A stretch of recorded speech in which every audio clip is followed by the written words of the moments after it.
Seandainya Jokowi tamatan universitas lain, apakah nasib universitas lain itu akan sama dengan UGM saat ini, menjadi bulan-bulanan? Mungkin akan lebih parah lagi, sebab universitas lain itu pastilah berada di bawah standar UGM.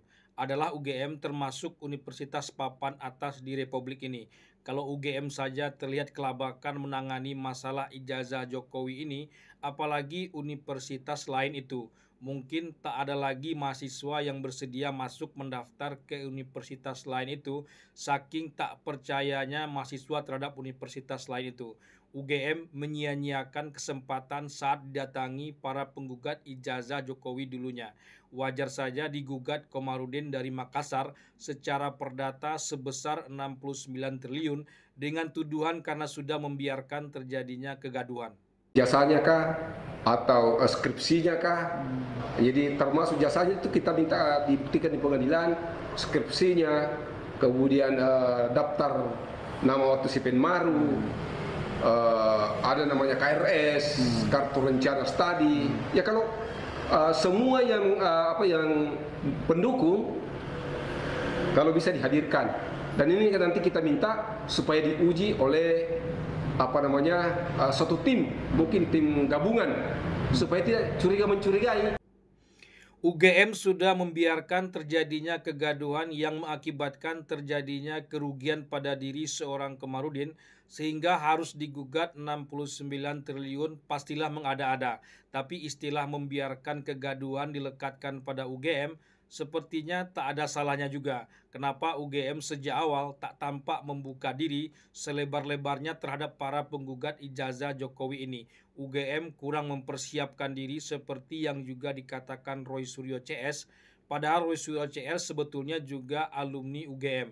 Atau karena UGM terlalu tahu dengan kelompok para penggugat ijazah Jokowi ini, sehingga terkesan mengabaikan saja karena dianggap kelompok kurang kerjaan saja. Ada arogansi juga dan tak ingin menyelesaikan masalah ini secara baik-baik saja. Tak tanggung-tanggung, Komarudin tak hanya menuntut ijazah Jokowi tapi justru skripsi, KRS, kartu rencana studi, dan lain-lainnya yang membuktikan bahwa Jokowi benar-benar pernah berkuliah dan tamat dari UGM. Bahkan Komarudin juga menuntut dosen-dosen Jokowi, termasuk Kasmujo, dosen pembimbing Jokowi, yang dikabarkan menghilang ternyata masih ada dan kemarin ditemui oleh Jokowi. Ini juga menjadi catatan dalam kasus ijazah Jokowi ini. Orang yang dikabarkan tak tahu kabarnya ternyata ada dan masih sehat walafiat. Berkali-kali dikatakan Roy Suryo bahwa tanda tangan Kasmujo sebagai dosen pembimbing tak ada dalam skripsi Jokowi. Agak mengagetkan juga karena Kasmujo tak mau bersaksi. Katanya pihak fakultas sudah mengambil alih kasus ini. Tidak siap. Saya menghadapi macam-macam tuh saya belum pernah sih tadi. Orang itu harus sejujur mungkin, sesungguh mungkin, seadil-adilnya, sedisiplin mungkin. Jadi kalau suruh ditanya seperti itu, jawabannya saya waduh, gak punya jawaban. Tapi akan menjawab sejujur-jujurnya sih Pak Ji. Iya. Kalau misalnya besok diajak ke pengadilan Sleman Pak untuk dipertemukan dengan yang menggugat, apakah bersedia Pak? Saya begini, saya sudah kontak sama Dekan Fakultas Kehutanan Pak Sigit. Segala sesuatunya terkait Pak Kas, apakah itu urusan ijazah, urusan perdata atau urusan sebagai wakil untuk memberi penjelasan, semua dari fakultas sudah bilang semua nanti suruh ke sini Pak, nanti saya jawab semua. Sudah menjadi rahasia umum, masalah pengarsipan di Republik ini masalah klasik yang tak kunjung ada jalan keluarnya.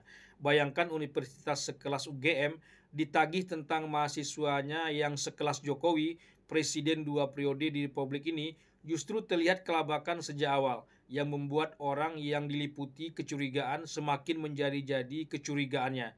Bagaimana pula kalau mahasiswanya bukan yang namanya Jokowi, tapi aneh juga Anies Baswedan dan Ganjar Pranowo, termasuk juga Muhaimin Iskandar, juga tamatan UGM. Kok tak ada orang yang mempertanyakan ijazahnya? Kenapa hanya Jokowi yang dipertanyakan? Celakanya UGM seperti juga Jokowi hanya mau membukakan arsip soal Jokowi di depan pengadilan. Berarti UGM sejak awal memang ingin berangkat ke pengadilan. UGM siap ke pengadilan tapi Kasmujo tidak.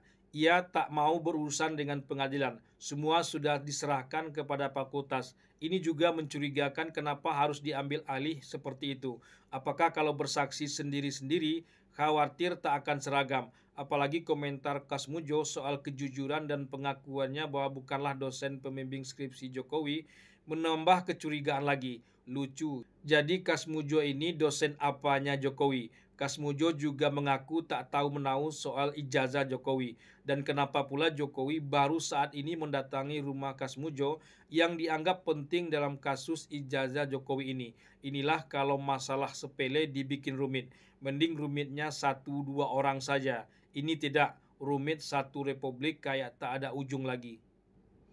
Dahlan Iskan merasa menyesal sudah ikut-ikutan menulis soal ijazah Jokowi ini. Prabowo sudah menyentil, kini giliran Megawati pula yang ikut menyentil. Kalau ada ijazahnya, kenapa nggak dikasih saja, perlihatkan saja. Ini loh ijazahnya, selesai, kenapa susah-susah amat.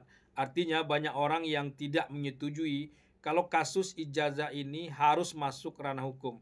Kalau ingin memuaskan pendukung Jokowi agar Roy Suryo CS dihukum berat, bagaimana pula bisa pendapat orang yang mengatakan ijazah seseorang palsu lalu dihukum berat?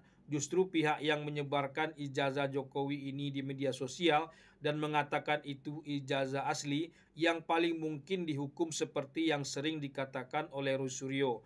Karena ia juga dapat dari orang itu. Polisi harusnya juga mengusut orang itu. Bisa-bisa sampai kapanpun kasus ijazah Jokowi ini tak akan pernah selesai. Nunggu Pilpres 2029 pun tak akan selesai.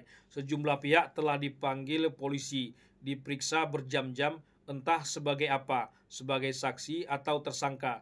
Bukan pula diperiksa tapi katanya mengklarifikasi. Sejauh ini belum ada tersangkanya. Polisi belum mengumumkan ijazah Jokowi itu asli atau palsu. Sudah sempat diumumkan ijazah Jokowi itu 90% identik, tapi yang 10%-nya lagi belum ada kabar. Aneh juga kalau polisi yang harus mengumumkan ijazah Jokowi itu asli atau palsu, nanti diperiksa atau dibawa pula ke pengadilan. Syukur-syukur keputusan pengadilan sama dengan pengumuman polisi. Kalau tidak makin rumit lagi. Wajar saja Dahlan Iskan merasa menyesal menulis soal ijazah Jokowi ini. Di kolong langit ini, mungkin kasus ijazah Jokowi ini adalah yang pertama kalinya dan satu-satunya.